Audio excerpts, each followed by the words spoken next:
And I know you two, it was funny because I was kind of scanning your website this morning, and I knew that Rachel came from a small town in Illinois. You're both Illinois natives. But you both come from sort of small kind of farming communities, right? So did growing up in that environment influence the way that you run your business at all? I mean, I would say definitely. I mean, I saw my dad has been a mechanic his whole life for John Deere. Seeing parents, you know, I've had my father taught me a lot about working hard and staying, like my dad is just really good at this one thing. And so seeing him be in the same job my entire life, sort of that simplistic lifestyle has helped me stay focused while being in the city, because it is easy to get very distracted. So, you know, back to the hospitality question a little bit.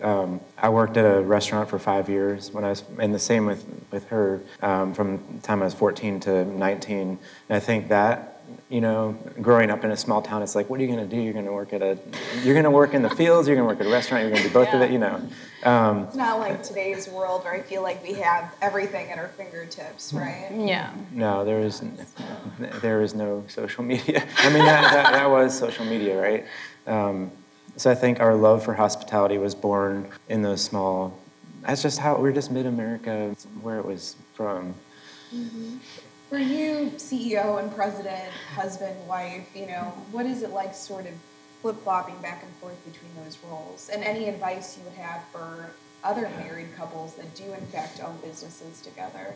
It's hard when you're running a business together and you live together, because at the end of the day, you can't, hey, I'll see you tomorrow, you really pissed me off, you know. You know, that's the, no, I mean, that's the great thing about working in an office, right, is like at the end of the day, you go your different ways and have time to think about it, but coming home, it's like, hey. It's you again. So I think, I mean, it's just been a lot, it takes, I would say, patience and have conversations and have boundaries. And we don't necessarily like work alongside of each other all day. Like everyone thinks that our roaster Winston is my husband, like every day. They're like, oh, is that? I'm like, no, that's our roaster Winston. Like, and so you know, we're not. It's just no. It happened again, like on Friday. It was so funny. Just to be clear, they've also thought he's my brother and my lover. So yeah, it's just been very. None of that is true. Yeah.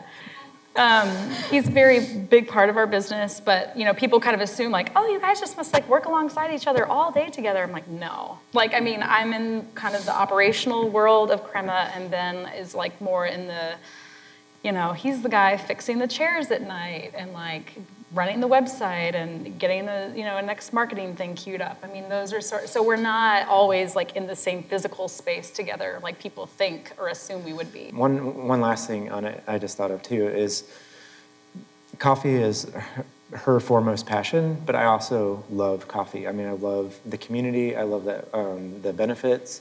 So having a thing that you both are passionate about is what makes it work. How do you know what are the right opportunities, and how do you say no to the wrong ones? I mean, for me, I just listen to my gut.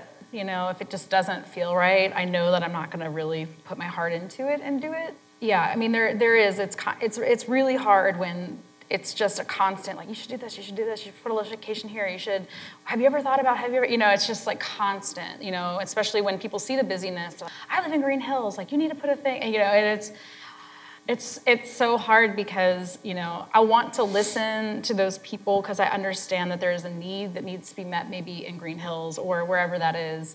The hard thing is to explain how long it takes to build a business, and part of me doesn't know that I'm ready to go back to the beginning again. And it's also doesn't mean that we're not seeking to grow. I mean, we've always grown. We've chosen to grow in organic ways.